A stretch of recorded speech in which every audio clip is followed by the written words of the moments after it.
como ya es la segunda parte, el tema es SRL, Sociedad de Responsabilidad Limitada. ¿Alguien podría definirla? ¿Se anima a definirla alguien?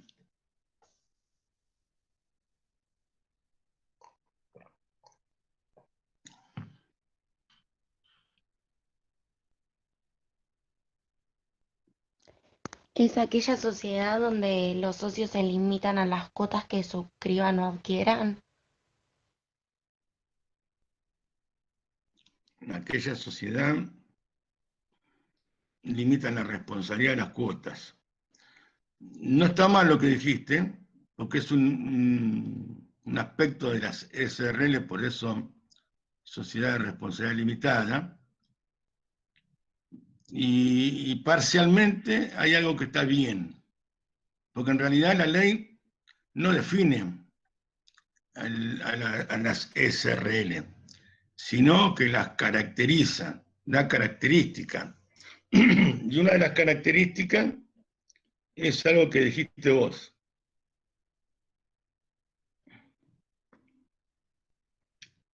Que si lo pensás o lo piensan en la definición que dio a Abril, ¿no?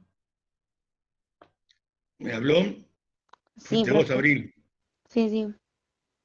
Puede ser que se constituye también por cuotas, ¿no? Y por eso es que la responsabilidad se limita a las cuotas que hayan aportado los socios. Bueno, es más o menos lo mismo que dijo Abril, con la diferencia que sigo insistiendo. ¿Cuál es la característica entonces principal de las SRL? ¿Se limita el capital aportado?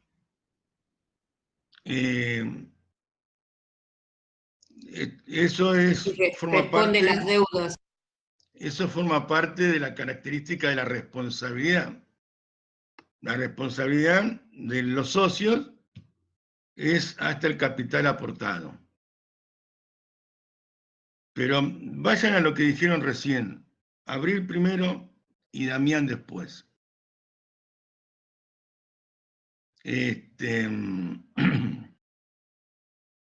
Entonces, ahí va la característica principal, que la diferencia de las sociedades anónimas. Tiene que ser también dos o más personas, no puede ser unipersonal. No me refiero, presten atención. Que son socios Escuchen cuotistas, por las cuotas. Que son las socios cuotas. claro. Repetime, María. Son socios cuotistas. Las cuotas son los que se Son socios diferencian. cuotistas. Entonces, pero las cuotas, ¿qué representan? El aporte de los socios. ¿Y el aporte de los socios qué representan? Capital. El capital. Entonces, ¿el capital cómo se divide? En cuotas sociales. En cuotas. Iguales. En cuotas de igual valor, exacta. Y esa es la principal característica de las SRL. Y por eso yo les dije recién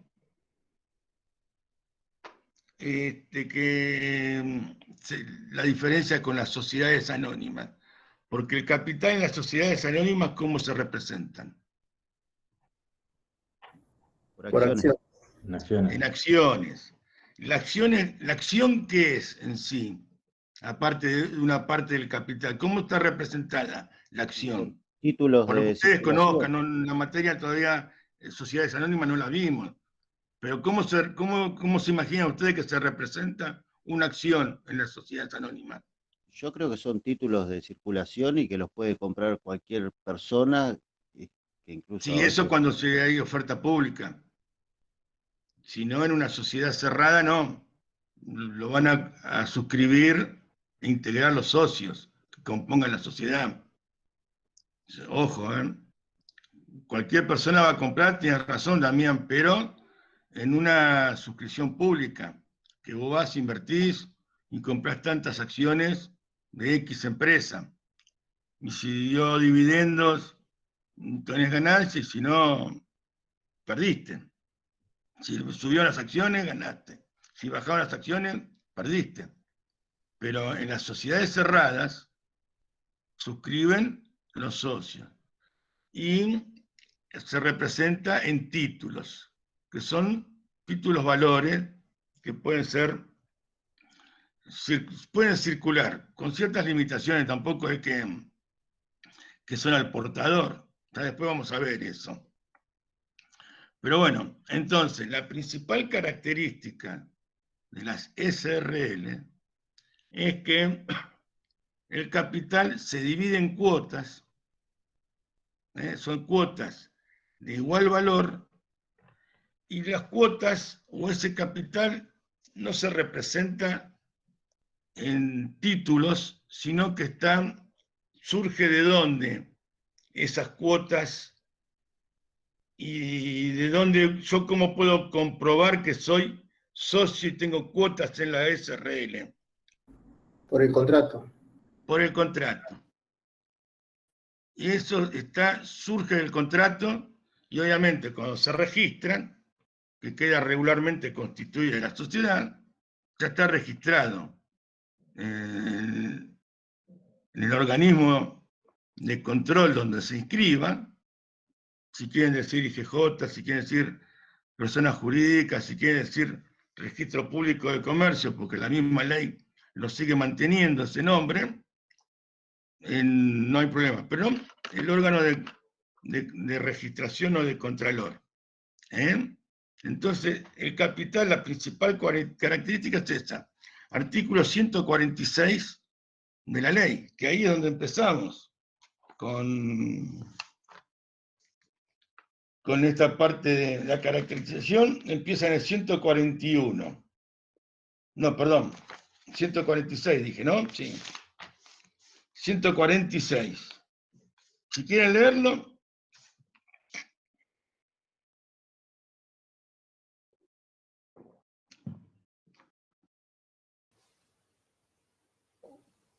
El capital se divide en cuotas, los socios limitan su responsabilidad a la integración de las que suscriban o adquieran, sin perjuicio de la garantía a que se refiere el artículo 150. Número máximo de socios, el número de socios no excederá de 50. Bueno, entonces, la responsabilidad le dijeron, la limitación al aporte lo dijeron, pero lo que faltaba era lo que yo decía en las cuotas. La principal característica es que capital se divide en cuotas, y son cuotas de igual valor.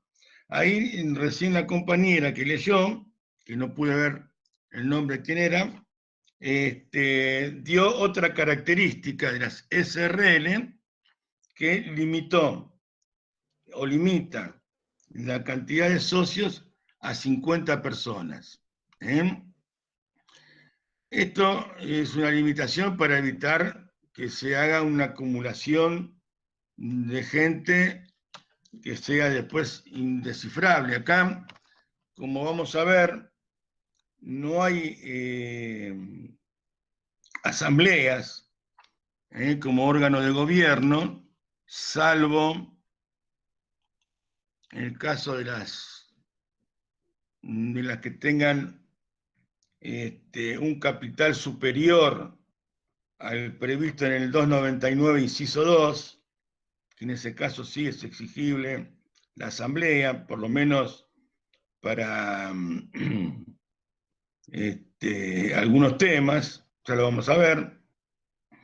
Pero acá el órgano de gobierno se rige o se maneja de otra manera. Entonces, es lógico que se limite la cantidad de socios que la integran por una cuestión de que si no se hace imposible poder llegar a combinar para tomar una resolución, tantas personas.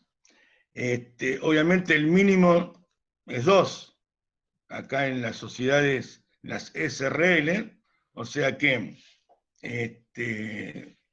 mínimo de 2 hasta 50 personas.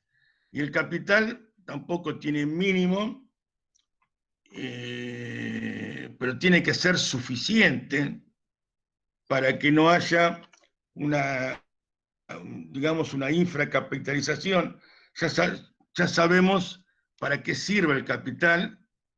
Todos fue pregunta de examen para algunos, la famosa garantía de los acreedores, pero bueno, el capital, si bien no hay un mínimo, no tiene que ser ínfimo, tiene que ser capital suficiente como para que pueda comenzar con sus actividades. Si no, va a pasar que la autoridad de control pueda no habilitarla. Entonces, como les decía, el capital se divide en cuotas, son cuotas de igual valor, no se representan en títulos valores.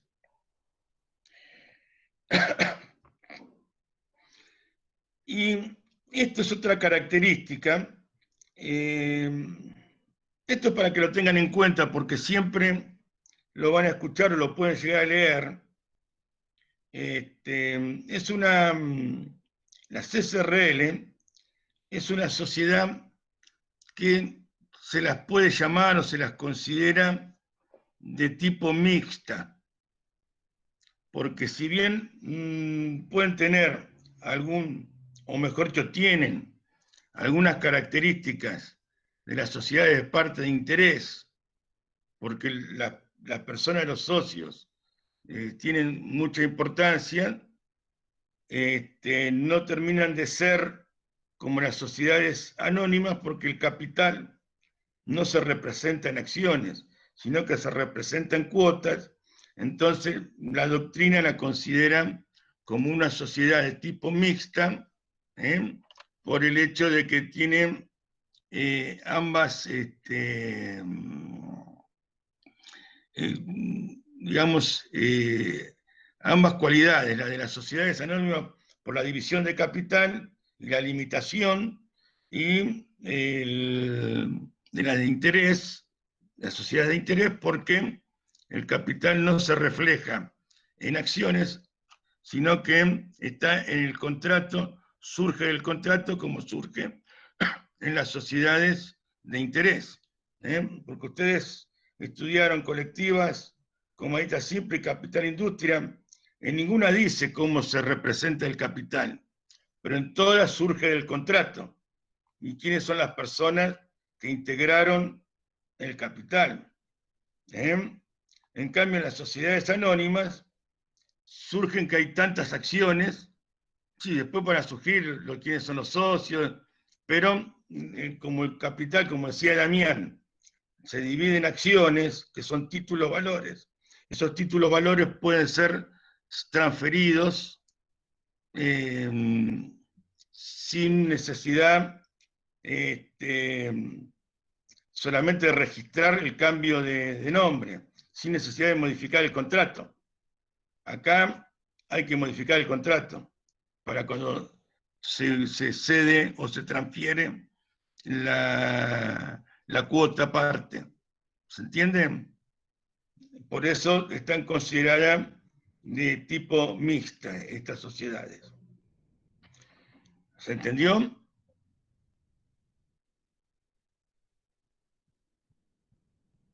Sí, doctor. Sí, se entendió.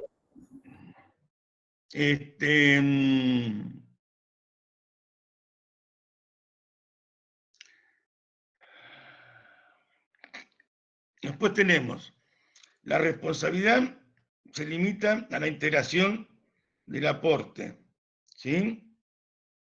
Entonces, ¿cómo es esa responsabilidad?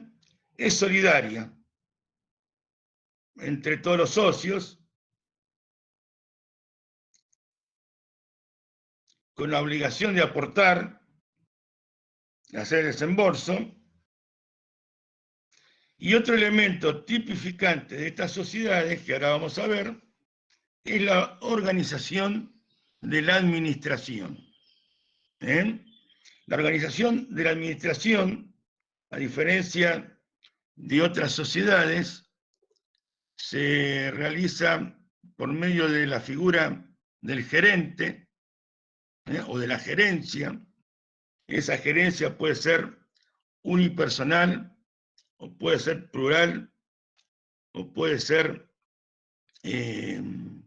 colectiva, pueden ser socios o no de la sociedad, pero lo fundamental es que la administración y representación es por medio de una gerencia. En las otras sociedades, en las que ya vimos parte de interés, están los administradores, que son los que se nombran para llevar a cabo esa tarea, y en las sociedades anónimas vamos a ver que el órgano de administración es ejercido por un directorio, que también puede ser unipersonal o plural. Entonces, para dar un cierre a esta parte, las características de las SRL, como les dije antes, salvo en las SRL que tengan un capital mayor al 299, inciso 2, también existe un órgano de fiscalización. Es obligatorio el órgano de fiscalización. Esto ustedes tuvieron un anticipo cuando viene el artículo 55, para la primera parte, el derecho de información, que la información la podían ejercer los socios en forma directa, y después había una excepción a esa regla, que era en el caso de las sociedades de responsabilidad limitada, del artículo 299, inciso 2, porque esas sociedades tienen la obligación de tener un órgano de fiscalización. Ese órgano de fiscalización puede estar representado por una sindicatura, o también pueden tener un consejo de vigilancia, con lo cual, en esos casos, la información, ¿a quién deben pedírsela? Pues me parece que no les quedó muy claro lo del artículo 55, por las preguntas que hicimos, las contestaron, pero no fueron tan claras. Entonces, la información directa es en las sociedades de parte de interés, y en las SRL, salvo en las que tengan capital mayor al del 299. Inciso 2, que ahí sí se impone un órgano de fiscalización. Y cuando hay órganos de fiscalización, la información se le requiere al órgano precisamente de fiscalización, y no en forma directa de los socios al administrador. ¿Se entendió? Sí, se entendió. Bueno, Sí. entonces, para redondear esta parte, las SRL, entonces, ¿cómo se caracterizan? Por la división del capital en cuotas, que esas cuotas no se representan en títulos de crédito, y por la limitación de la responsabilidad al capital aportado. Esas son las principales. Doctor, ¿le puedo hacer una pregunta? Sí, cómo Que no. no me quedó claro. Anoté algo. La responsabilidad se limita a la integración del aporte. ¿Es solidaria esa obligación? Cuando habla de solidaridad, ¿a qué se refiere? Ahora, no sé en qué momento dije lo de la solidaridad, pero la responsabilidad se limita al aporte que tienen. No sé dónde lo metí, solidaridad. Solidaria entre Pero todos los socios, evidentemente, doctor. ¿cómo? Solidaria entre todos los socios. Entre todos los eso socios. A eso se debe referir la compañera. Como que era Sí. solidaria la obligación de aportar, algo así dijo, ¿puede ser? No, la responsabilidad es solidaria y la Claro. integración. Entre Eso todos. había Sí. dicho. Pero la responsabilidad era solidaria, yo tengo anotado eso. Claro, la responsabilidad es solidaria, pero solo hasta el aporte que realizan. O sea, si yo tengo que asumir, perdón, yo ahora no sé en cómo metí yo solidaria, pero Cuando la habló de los responsabilidad aportes, es... Dijo así, No, pero- dijo, la responsabilidad se limita a la integración del aporte. Es solidaria entre todos los socios con obligación de aportar. Claro, ¿por qué? Porque los socios, ahí está, porque los socios les pueden exigir, o por medio de la sociedad, al que no aportó, porque ahora vamos a ir al tema de los aportes, al que no le aportó, pueden exigirle al resto que realice el aporte, si no lo hizo en tiempo y forma, y si no se lo puede excluir al socio que no realizó el aporte. Se refiere a eso con la solidaridad, con la integración, porque aparte la integración, la sociedad garantiza frente a terceros la integración de los aportes. Y ahí también son responsables los socios frente a los terceros, la sociedad, por la integración de los aportes. Porque si hay algún socio que no integró los aportes, se lo puede intimar a que lo haga. Si no lo hace, se lo puede excluir porque se considera una falta grave. ¿Se acuerda que lo vimos cuando vimos en el 92 eso? sí. Que era una causal de exclusión de socio, una falta grave, y que era causal de exclusión del socio. Bueno, entonces, en ese sentido es, Verónica, la solidaridad, no la responsabilidad en sí que asume cada uno. ¿Te quedó claro ahora, Verónica? Sí. La solidaridad se refiere a la integración. La integración. O sea, Sí. algún acreedor le puede pedir a cualquiera de los socios que haga el aporte. Y que aparte ellos garantizan, claro, se la van a pedir a la sociedad. El 150 dice, los socios garantizan solidaria e ilimitadamente a los terceros la integración de los aportes. A eso era lo que yo me refería cuando hablé de solidaridad. Okay. Por eso me quedé ahí, no me enganchaba. ¿En qué momento lo dije? Artículo 150, primer párrafo. ¿Están? Y gracias, alguien me dio la mano ahí que me hizo, creo que fue Carolina. Yo fui. ¿Quién fue? María. Ah, María, María. vos. Gracias, María. No, de nada. Entonces, bueno, seguimos. Acá los antecedentes de las SRL surgen finales del siglo XIX, con la revolución industrial, con la necesidad precisamente de poder... hola, Carolina.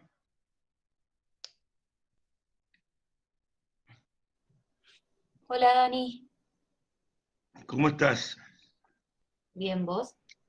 ¿Querés pasar así Sí, ya después ahora te quedas tranquila? sí, ahora les paso el link, chicos.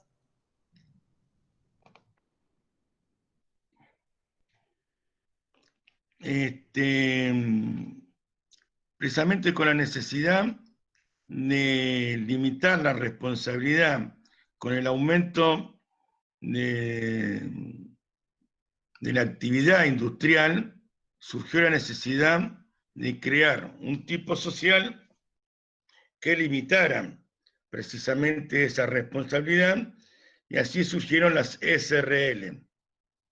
En nuestro país, recién hasta la década del 30, no no apareció este tipo social, que por medio de la ley 11.645, que se sancionó, si no mal no recuerdo, en 1932, se estableció este tipo social. Anteriormente teníamos el Código de Comercio con las sociedades anónimas, que eran bastante complejas para poder constituirlas, por eso tampoco había muchas, y obviamente estaban las de partes de interés. Ya después, en el año 72, con la sanción de la ley 19.550, las SRL quedaron incorporadas dentro de esa ley, y bueno, hasta el día de hoy, que sigue funcionando, tal vez con alguna reforma, pero que se hizo de un tipo social muy usado por la comodidad de su constitución y la posibilidad de trabajar libremente, si se quiere, no tan estructurado como podría ser una sociedad anónima. Y esto tiene que ver un poco con el órgano de gobierno, que al no tener asambleas, por ejemplo, y la reunión de socios se hace por consultas, ahora vamos a llegar a eso, lo hace más dinámico y más, digamos, sustentable, que es un término muy usado en los últimos años, para los socios que la componen. Por eso es una sociedad que tiene vigencia, que es usada y que resulta fácil para su administración. Y por sobre todas las cosas, para establecimiento de tipo familiar, es más cómodo y mejor administrable. La denominación social es propias de las sociedades personalistas. ¿Por qué? Porque los terceros pueden conocer quiénes son las personas que la componen y qué responsabilidad tienen con respecto al vínculo que pueden tener. Entonces, ¿por qué digo esto? Porque la denominación puede contener el nombre de uno o más socios. Eso es lo que la doctrina llama denominación subjetiva, porque están los nombres de las personas que las componen. Obviamente, con el aditamento de SRL,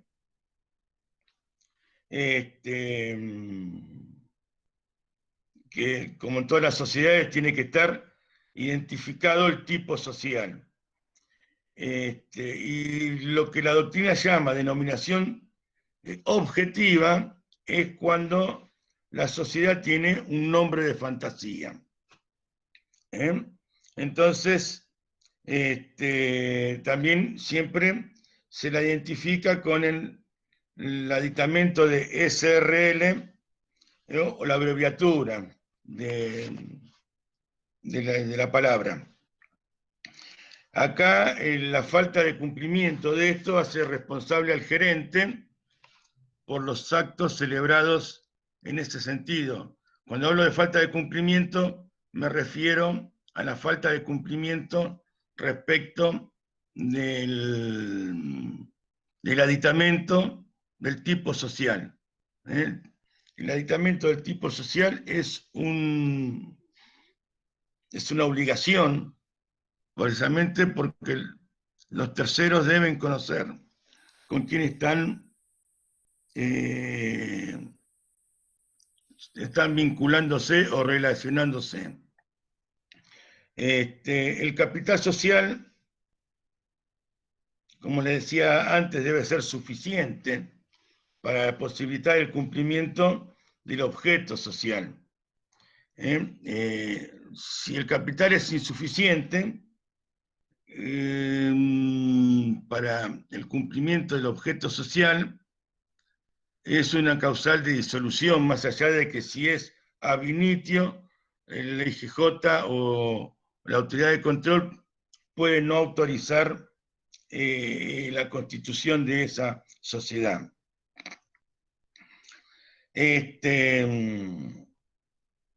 Si bien la ley no exige ni establece un mínimo,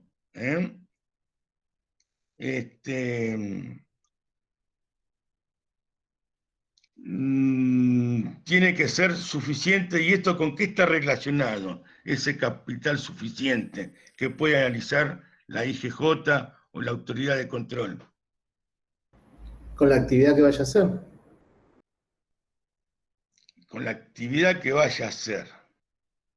Si te habíamos en un examen, te diría, recalculalo. ¿El objeto social? Exacto. Bueno, con el objeto social. La actividad es una cosa, el objeto social es otra cosa. Que a veces al inicio puede coincidir el objeto, que es lo que se proponen, con la actividad que se va desarrollando. Que luego, obviamente, la actividad es mucho más amplia que el objeto social. Una de las cosas que se diferencia y que modificó la primogénita ley, la 11.645, es que esa ley sí establecía un capital mínimo. En cambio, la 19.550 no establece capital mínimo. Pero sí tiene que estar ese capital que se proponen los socios integrar, está relacionado con el objeto social. ¿Y eso lo evalúa la IGJ, doctor?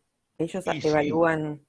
Okay. Y sí, porque la IGJ, más allá de que uno la pueda ver como una autoridad de control y la ve como una figura que pone palos en la rueda, en realidad lo que procura es que la sociedad que se constituya y que procura inscribirse, después funcione.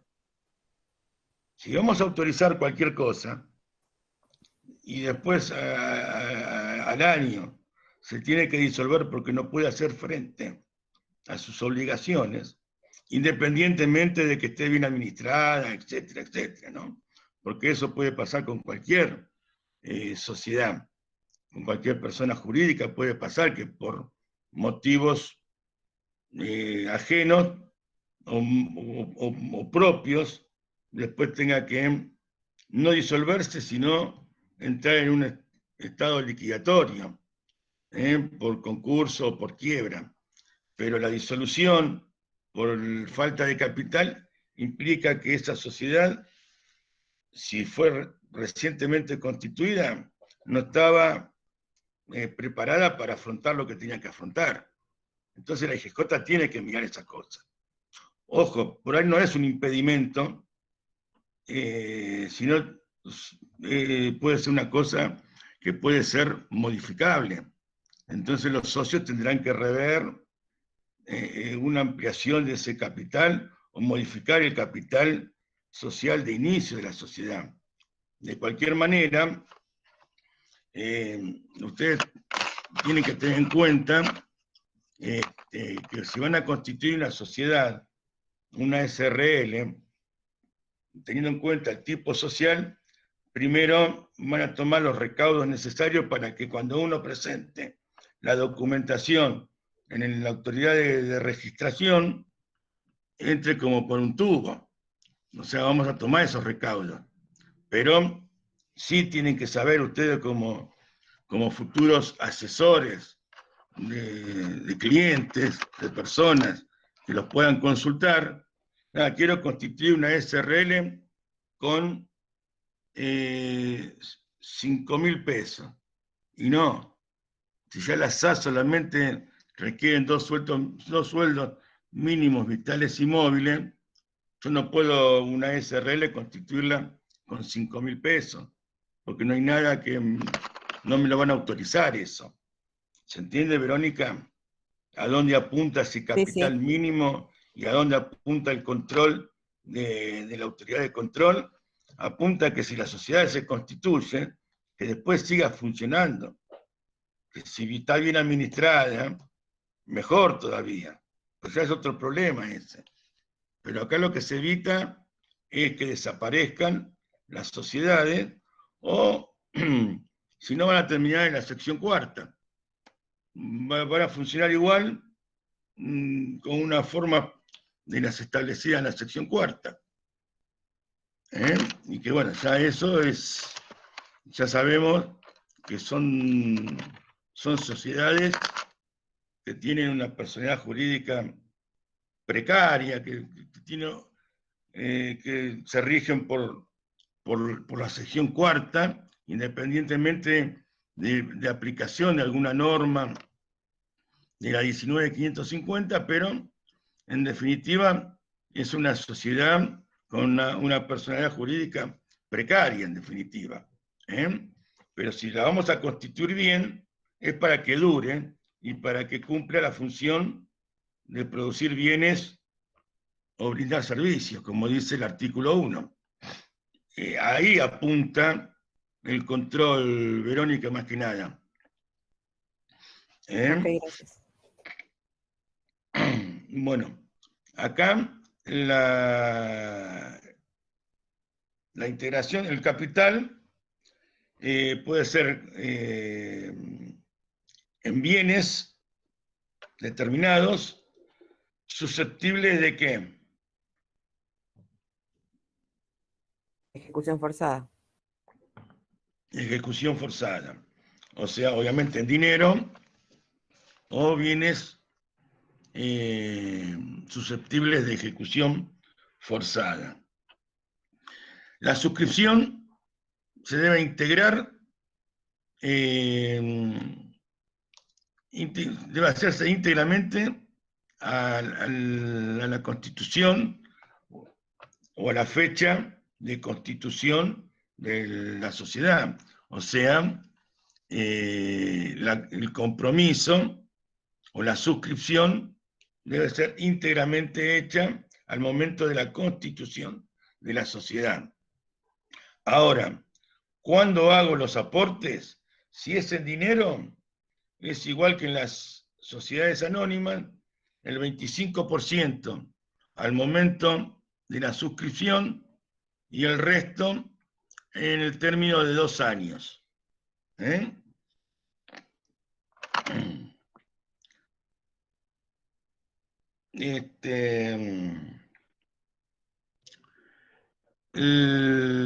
capital, ¿qué va a establecer también para los socios? Aparte de un límite de la responsabilidad.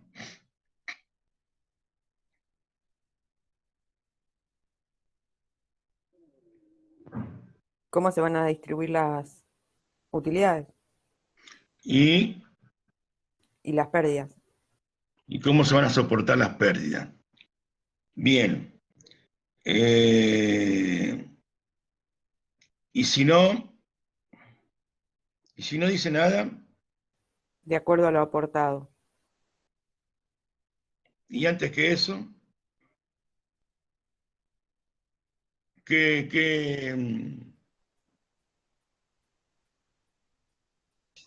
En base a cómo Si dice cómo se distribuyen las ganancias, las pérdidas se soportarán en la misma proporción. ¿Y si no? ¿Y si no dice las ganancias? ¿Y si dice las pérdidas? Lo mismo, se distribuye la ganancia en base a las pérdidas. Exacto. Bien, ¿y si nada dice ninguna de las dos? Se toma el valor de acuerdo al aporte de cada uno. Bien, ahí está. Esa era la pregunta que hicimos ayer. Miren qué difícil que era.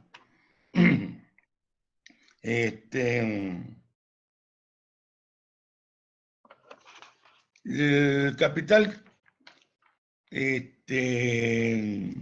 como les dije antes, se debe suscribir al momento del contrato y se integra el 25%. Cuando es dinerario, al momento del contrato y el 75% dentro de los 2 años. Le hago una pregunta, doctor. Sí, Puede ser. decime. Porque estoy leyendo del manual de Vitolo. Y Vitolo dice como que son 2 etapas distintas, la suscripción y la integración. Pero Y no la entiendo de Vitolo. suscripción son 2 etapas. Tenés que interpretarlo de esta manera. La suscripción la haces al momento de la constitución de la sociedad. O sea, vos suscribís 100 cuotas. Si haces en dinero, tenés que en ese momento un 25%. ¿No es cierto? Poner que las 100 cuotas son de $1, son 100 pesos. ¿Sí? Entonces 25 lo tenés que integrar al momento que suscribís. Y los 75 pesos restantes los tenés que integrar dentro de los 2 años. Ahí es donde a veces se confunden, como me estás comentando vos. No es que son 2 etapas. Podemos dividirlo. O sea, El 75% sería la segunda etapa. y Después, ponerle, o ponerle que él toma como suscripción una etapa e integración otra etapa. Y la integración la dividís en 2. Un porcentaje cuando suscribís y el resto en 2 años. Es cuando vas a comprar algo en cuotas. Vos te lo compraste y te lo llevaste en el momento, pero lo pagás en 12 cuotas. Ponele. ¿No es cierto? Y acá lo mismo, vos integrás la sociedad, ya formás parte de la sociedad cuando firmaste el contrato. La fecha cierta de ese contrato, por eso es importante siempre la fecha de un contrato, te da el comienzo de la actuación de la sociedad, cuando nace la personalidad jurídica. Y que esto fue la bolilla 1 y 2. Entonces, ahí es donde vos compraste el producto y después tenés 2 años para pagarlo. Si no lo pagás, ¿qué pasa? Te pueden embargar, te pueden sacar el producto, te pueden... Acá si no lo pagás, te van a intimar y después te pueden excluir o te pueden obligar, lo pueden, incluso lo pueden rematar tu parte que no... o la pueden poner a la venta y la compran los otros socios. ¿Viste? El tema ¿cuál es? En sociedades más pequeñas, o de familias, o de... las soluciones son más fáciles, porque hay ayuda entre los socios. El tema es cuando es una sociedad de varios socios, donde son todos conocidos, pero no existe ningún vínculo más allá de la sociedad. Entonces, en ese caso sí, empiezan a haber, como en muchos grupos puede pasar, siempre puede haber miradas, ¿viste?, distintas de unos con otros, entonces están esperando que uno se mande una macana para caerles encima. Entonces, no hiciste el aporte, listo, te intimamos, 10 días. No lo ponés, listo, te excluimos. Falta grave, exclusión de socio. ¿Me explico? Entonces, todo depende qué tipo, o sea, no qué tipo de sociedad por el tipo social, sino en cuanto a la cantidad, en cuanto a los socios, la relación que haya entre ellos, es como se van manejando estas cosas. Bueno, entonces, los aportes en especies deben ser integrados en su totalidad al momento de la suscripción. Ahí podríamos decir que no hay 2 etapas, de acuerdo a lo que dice Vitolo. Entonces, es toda una sola, o las 2 etapas se conjugan en un solo momento, suscripción e integración. los aportes en especies, cómo deben ser evaluados. El artículo 49, creo que era, que ustedes estudiaron, dice cómo se evalúan los aportes en especie. Yo creo que son preguntas que no hicimos nosotros, pero yo sé que a un docente les gusta preguntar eso. Pero el 49, si no me equivoco,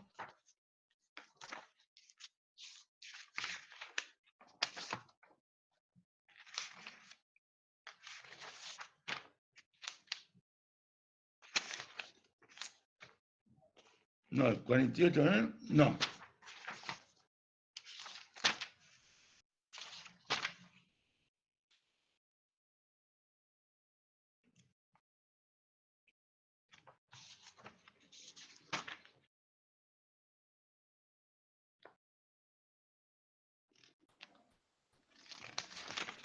Publicaciones legales para su Constitución 7. El 51, doctor. 51,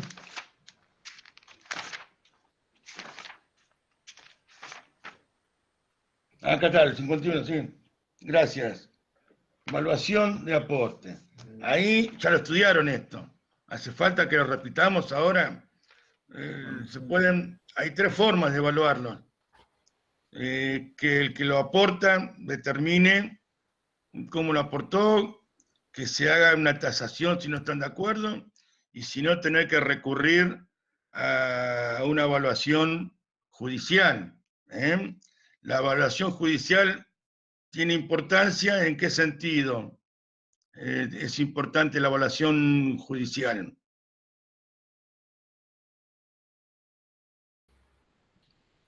¿Por qué tiene importancia la evaluación? O sea, si bien es todo un proceso que es largo y costoso tal vez para la sociedad, ¿cuál es la importancia que adquiere la evaluación judicial?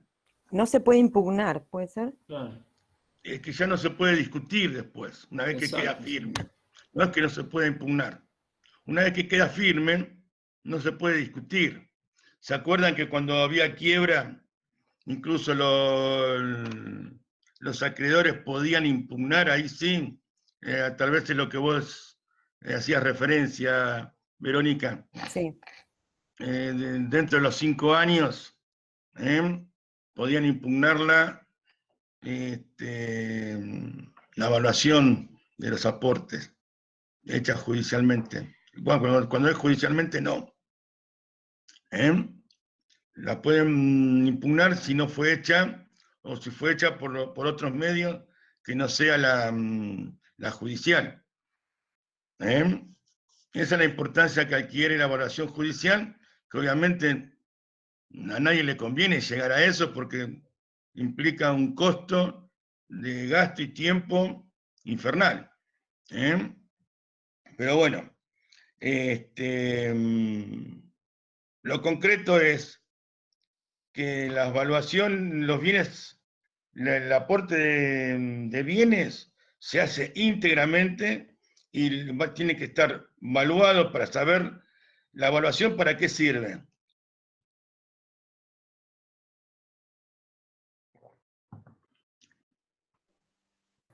Para qué sirve la evaluación? Para determinar el monto de lo que se está invirtiendo. Para determinar el monto de lo que está aportando el socio que hace esa aportación. Porque si yo no sé cuánto vale la máquina o el inmueble que estoy aportando, no sé cuál va a ser el valor de mi aporte. No voy a saber cuántas cuotas tengo dentro de la sociedad. Entonces, esa es la importancia que adquiere la evaluación de ese inmueble o de ese bien, más allá de la utilidad que la sociedad le dé. ¿Qué son las prestaciones accesorias? ¿Cómo? Sí, decime. No, digo que fue pregunta de examen esa para mí. Ah, bueno, contestale. Es igual, doctor, es igual que el resto de las sociedades que vimos, ¿verdad? Es igual, pero ya, perdóname, Claudio, Verónica dijo que fue pregunta de examen para ella. ¿La contestaste bien, Verónica? Sí, creo que sí, pero arrancamos por Repetila, eso a y ver. casi me desmayo cuando arranco por esa pregunta. Son, son prestaciones que no forman parte del capital, no se pueden hacer en dinero, pero se debe establecer en el contrato cómo se van a hacer, el plazo en que se deben cumplir, porque si no pasarían a ser una obligación de tercero. Bien, dijiste todo bien eso, pero falta algo. Porque en realidad, ¿por qué no se puede establecer como parte de capital? Porque esas prestaciones accesorias, ¿en qué consisten? En bienes de uso y En goce. hacer, En bienes de uso y goce, claro. Sí. Está perfecta, está casi perfecta, Verónica. Te faltó eso. Sí, porque me pidió Sí, un ejemplo y ahí yo le di el ejemplo de un inmueble, el uso de un inmueble. Se ve que completé con eso. está bien. Entonces, bueno, lo que dijo Verónica es lo que es las prestaciones accesorias. ¿Lo entendieron todo lo que dijo Verónica? ¿O hace falta que lo repitamos? ¿Lo repetimos? ¿Está bien dicho que no forman parte del capital o que son accesorias al No, capital? no pueden formar parte del capital porque el uso y goce no puede ser un aporte. Ah, Por eso bárbaro, es bárbaro. prestación accesoria. Y por eso le hice hincapié en que le faltaba algo. O sea, pueden hacer Porque no obligaciones es susceptible de ejecución forzada. o que no es susceptible de ejecución forzada. Además, tiene que ver con eso. Acá la tengo a Sofía, que Sofía sabe que nota sacó. No, no sé. Sí que sabe. Pero te lo imaginás. ¿Y Pero estas se bueno, valoran también estas prestaciones? ¿Tienen que ser valoradas no, en porque inmuebles? como no forma parte del capital, tiene como cualquier socio puede realizar prestaciones accesorias a la sociedad que tiene que ver con la actividad social, pero en realidad como aporte no se valora, Ah, claro, porque no como dice, forma parte de todavía no se capital. ejecuta. El Está bien, día, está el bien. día que liquide, se liquida lo que vos realmente aportaste, no las prestaciones accesorias que hiciste. Que esas prestaciones accesorias por ahí después tengan un costo para la sociedad, pues yo el uso y goce puedo prestar o puedo dar el uso de una máquina, cualquier cosa que... esto tiene que ver, ustedes vieron comodato. ¿Qué es el comodato? Doc, pero esto no sería también una posibilidad de dibujar también el patrimonio, porque si la empresa pudiendo comprar bienes que sería de uso para la misma, eh, también lo puede integrar con un accesorio, digamos, de No, uso y pero te voy a goce. explicar algo. Lo que vos me decís no está ni bien ni mal. Lo que no implica dibujar, porque el patrimonio vos lo estableces. Ojo, el patrimonio es una cosa, el capital es otra, ¿no es cierto? El patrimonio, ¿para qué lo quiero dibujar yo? O sea, no tiene sentido que yo Para quiera que no sea dibujar de el ejecución patrimonio. forzada, ¿Eh? para que no sea de ejecución forzada, por ejemplo. Está bien, pero me lo pueden sacar por otro lado. O sea, me pueden embargar otras cosas. Pero no Si yo presto precisamente servicios, lo me accesorio. pueden, no, perdóname.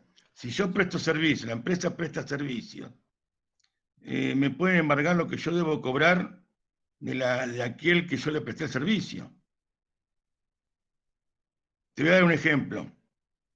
Tenía un documento para ejecutar de un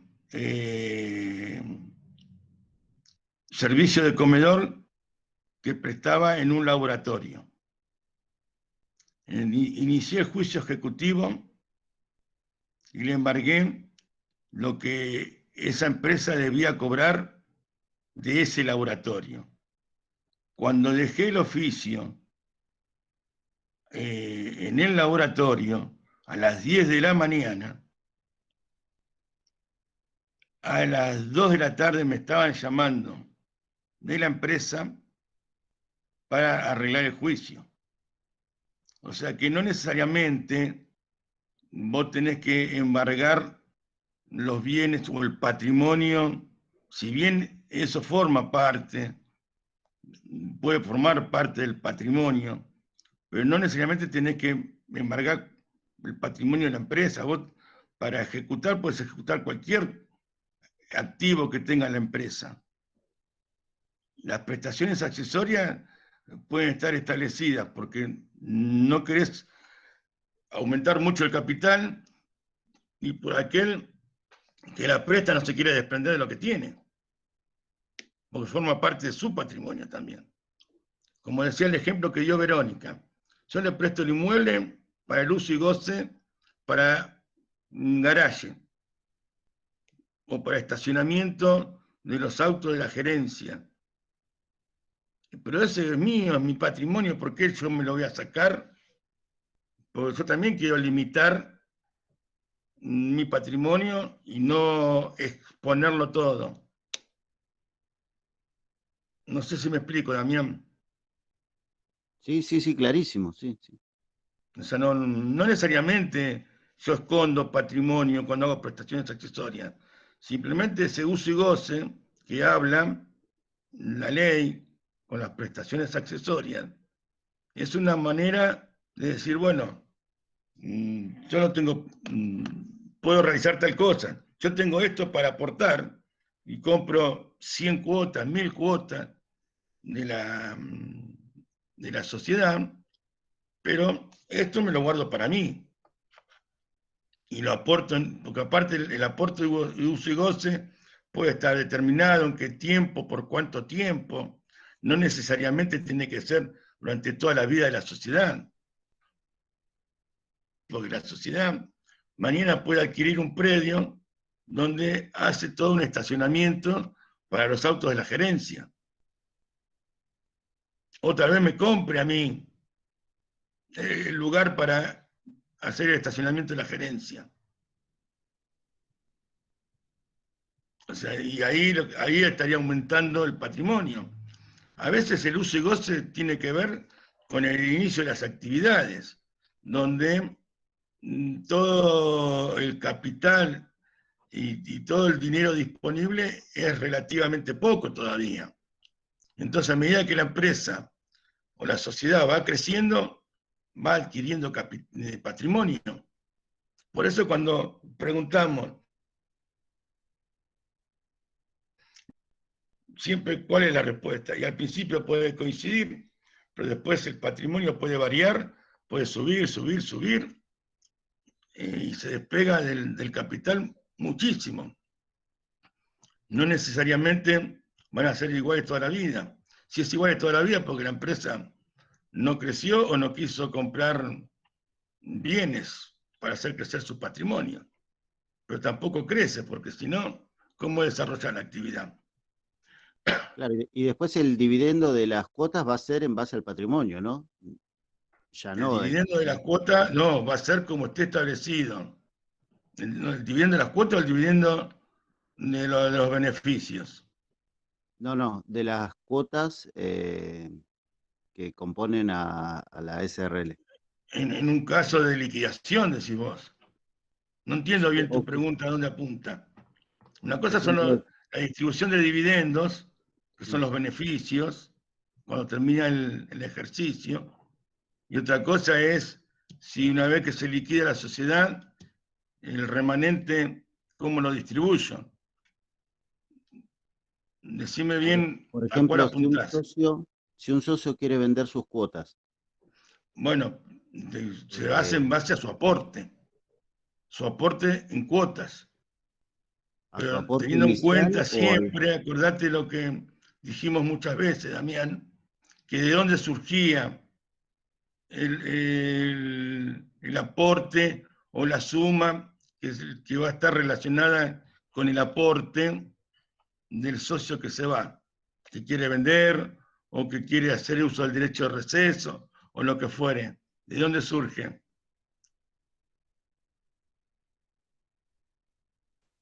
¿Se tiene que hacer un balance para eso? Del último balance, salvo que sea en un caso de fusión o transformación que surge del balance que se hizo para la fusión o la transformación, por ejemplo. Son muchas cosas juntas, me parece, pero no quiero dejar de contestar las preguntas. ¿Se entiende lo que digo? Más o menos. Más o menos. Vos me decís, vamos a redondear, porque también le puede servir a algún otro compañero que tenga la misma duda. Vamos a ver si lo podemos redondear.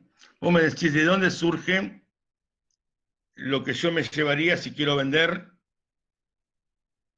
o hago uso del derecho de receso, o cualquier forma de que yo me vaya de la sociedad. Dentro de las formas, sin que tenga que responder por daños y perjuicios. En forma normal. Es en base al aporte. Pero el aporte histórico no.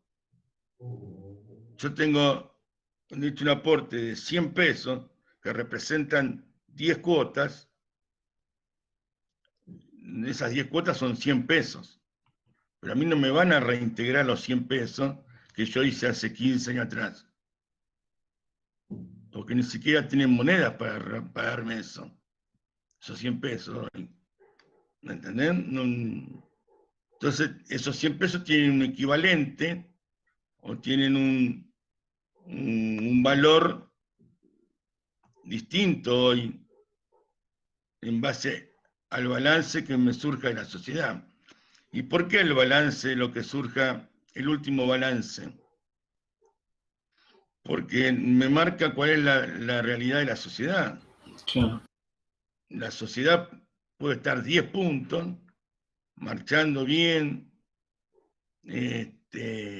como dicen, viento en popa, y ese aporte hoy representa un buen dinero para que yo me vaya de la sociedad. Y siempre en consonancia con lo que yo hice en su momento. ¿Se entiende, Damián? Sí, a eso me refería, claro. Si siempre va a estar en consonancia el aporte. Ahora, si vos lo relacionás con las prestaciones accesorias, no tiene nada que ver las prestaciones accesorias acá. Acá lo que importa para esas cosas es el aporte, incluso para la distribución de dividendos.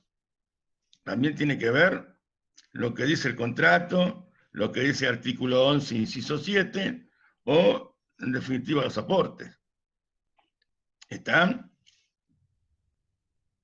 Sí. Bien.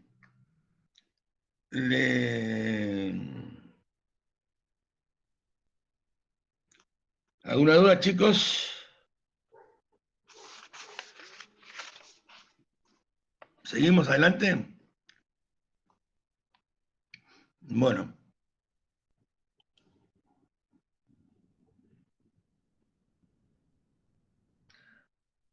Estaba mirando si había alguna pregunta en el chat. El aumento de capital. El aumento de capital implica una modificación del contrato. Entonces, acá, para la modificación del contrato, se necesita una mayoría de la que se denomina agravada.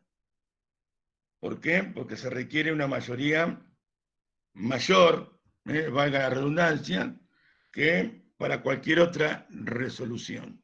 Eso quiere decir que se tiene que votar como mínimo por las 3/4 partes del capital social. Los socios que votaron en contra del aumento del capital social igualmente pueden suscribir cuotas relacionadas con ese aumento, y la suscripción de esas cuotas también van a estar relacionadas con el aporte que ya tienen. ¿Cuál es el objeto de que sea en proporción al aporte que tienen? Mantener el staff de socios, digamos, que no ingresen terceros a la sociedad No, en la no proporción. porque no modifican digamos, las estructuras de socios, sino lo que modifican la estructura del capital. Los socios siguen siendo los mismos, Mantener la pero tienen que proporcionalidad. suscribir Tener su proporción. exactamente, para que todo mantenga su proporción y no pierdan al momento de los dividendos respecto de otros. ¿Derecho de preferencia es eso? No, porque acá lo que hay es un aumento de capital. El derecho de preferencia lo usarían si hay algún socio que no quiere suscribir e integrar ese aumento de capital. Ah, está bien. Y si hay un socio que no usa el derecho de preferencia, también nace el derecho de acrecer para los otros socios. Ah, está. ¿Eh? Esto también fue pregunta de examen ayer.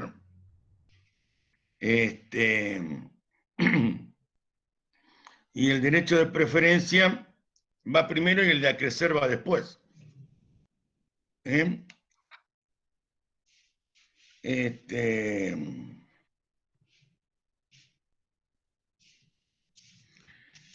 Cuando se hace un aumento de capital, se supone que se realiza a los efectos de mantener o mejorar o aumentar los ingresos que están relacionados con el objeto social.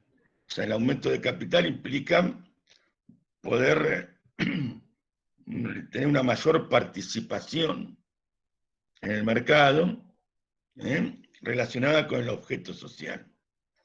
En consecuencia, el gerente, el que ejerce la gerencia, es el que está obligado a controlar que los socios integren en forma convenida ese aumento de capital.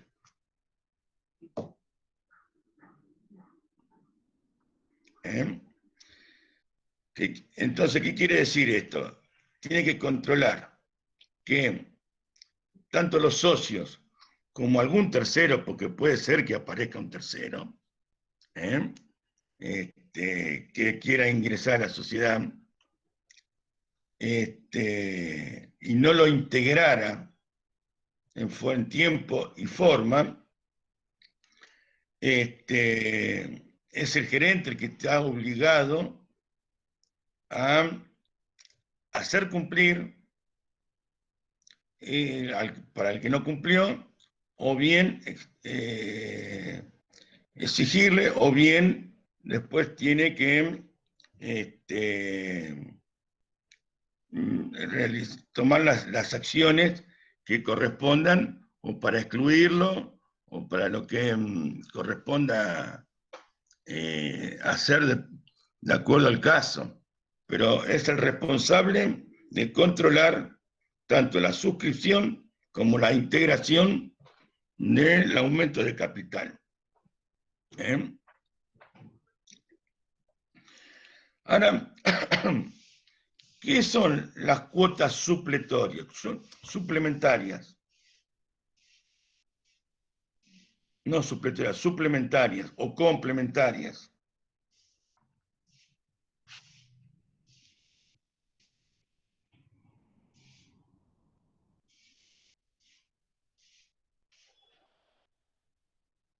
¿Qué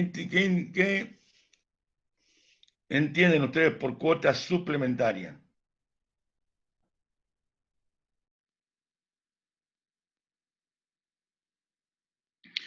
Se agrega posteriormente. A ver, redondearlo un poco mejor. ¿Qué es lo que se agrega? ¿O qué implicaría?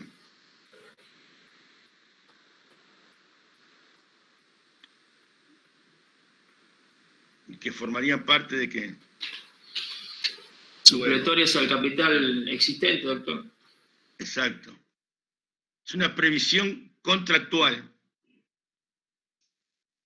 para que en determinado momento los socios realicen ese aporte suplementario. Si bien resultaría un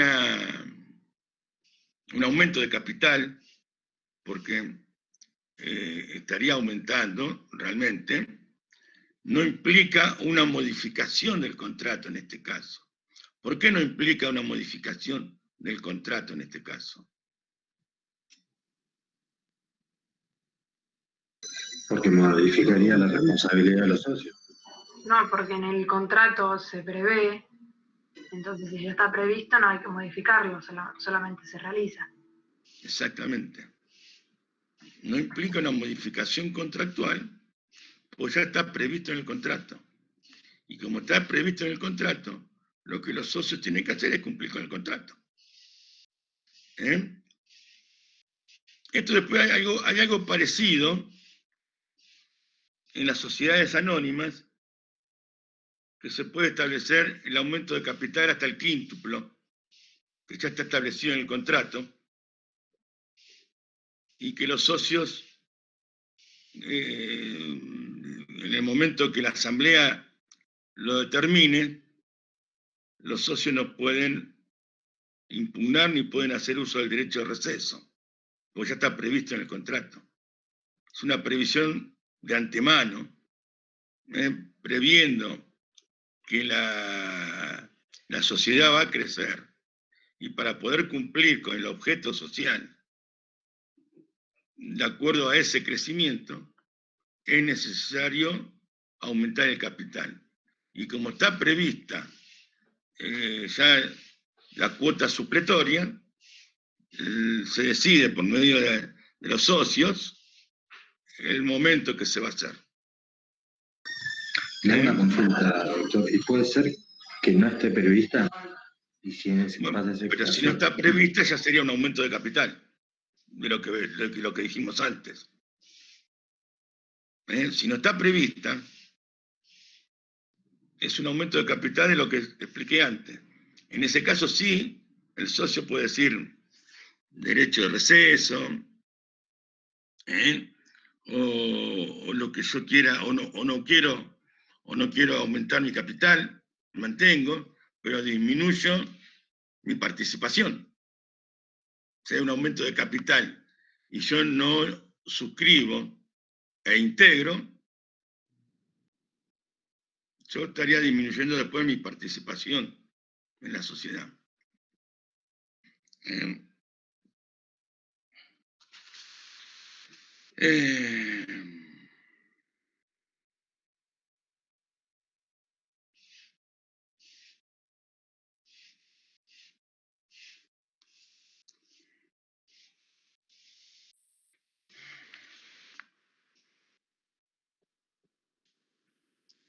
Bueno, vamos a hacer una cosa, porque todavía tenemos bastante más, y ya van a ser las 10, ¿no? Son 10 menos 5. Vamos a terminar con esta parte de las cuotas suplementarias. Entonces, así, después, la clase que viene, el miércoles que viene, seguimos con la segunda parte. Total, venimos bien de fechas.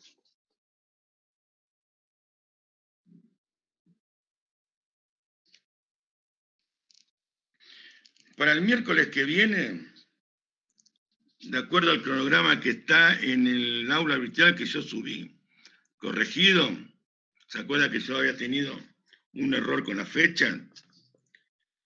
Nos tocarían acciones y otros títulos emitidos por la sociedad. Así que yo los invito los invito a que vayan leyendo, si, en la medida que puedan, que no se les complique con algún examen que tenga que rendir en estos días, que lean, así hacemos una clase compartida. Yo termino con SRL, y después ustedes hacemos una clase compartida de la unidad de acciones y otros títulos. Para terminar esta parte que recién empezamos, así ya cortamos, la integración es obligatoria de la cuota suplementaria, una vez que se haya publicado y se haya registrado la decisión de la realización de la cuota suplementaria. Y después, en el balance, la cuota suplementaria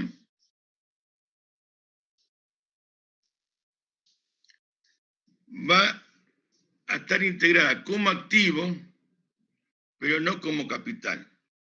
Perdón, como activo y como capital. ¿Se entiende? Como activo porque fue hecha a posteriori, y como capital porque resulta un aumento de capital. Entonces, incluso la ley autoriza, cuando está establecida en el contrato, la exigibilidad de la cuota suplementaria. Quiere decir que nadie se puede hacer el tonto. Entonces, ¿cuáles son las condiciones? Deben estar previstas en el contrato. Son exigibles solo por la sociedad. Esta posibilidad debe estar deducida por los socios, es decir, esto está establecida. Y una vez que la sociedad, que la decisión fue publicada y registrada, los socios quedan obligados.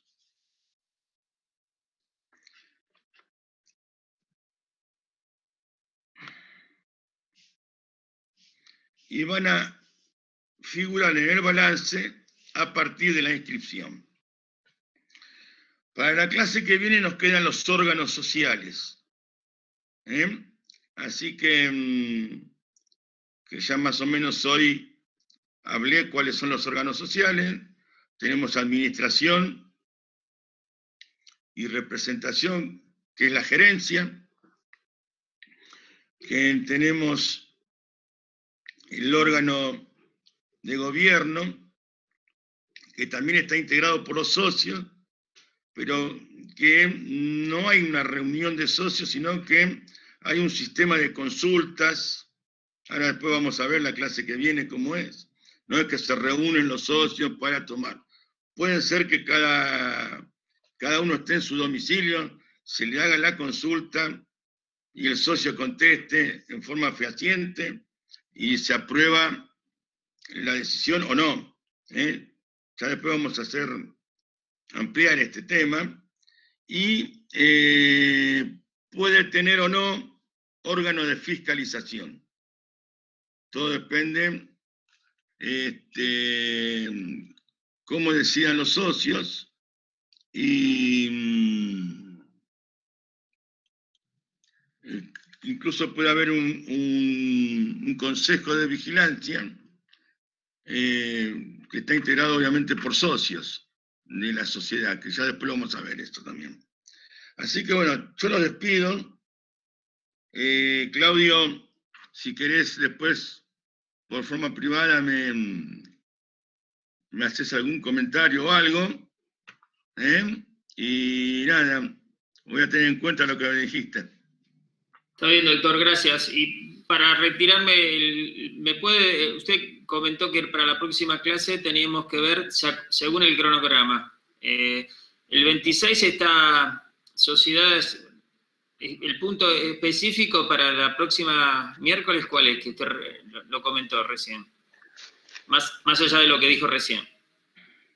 Que vamos a ver los órganos, pero... El martes que viene es 25 de mayo, no hay clase. El miércoles 26.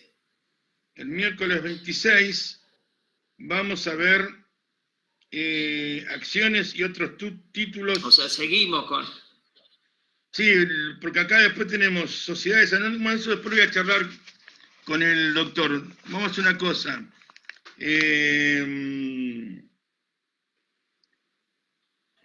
No lean nada para el miércoles que viene, porque voy a charlar con el doctor a ver si el miércoles empiezo yo con sociedades anónimas y después el martes siguiente él sigue con los temas que siguen. Porque me tendría que fijar en el cronograma nuevo. Yo este que tengo acá está el 5 regir. Me tendría que fijar en el cronograma nuevo. En todo caso, en el aula virtual les voy a poner lo que correspondan hacer para el miércoles que viene. Bueno, gracias. Bueno, doctor, gracias. Listo, chao chicos, gracias. Bien, doctor, gracias, buenos días. Ahora en un rato publico las notas.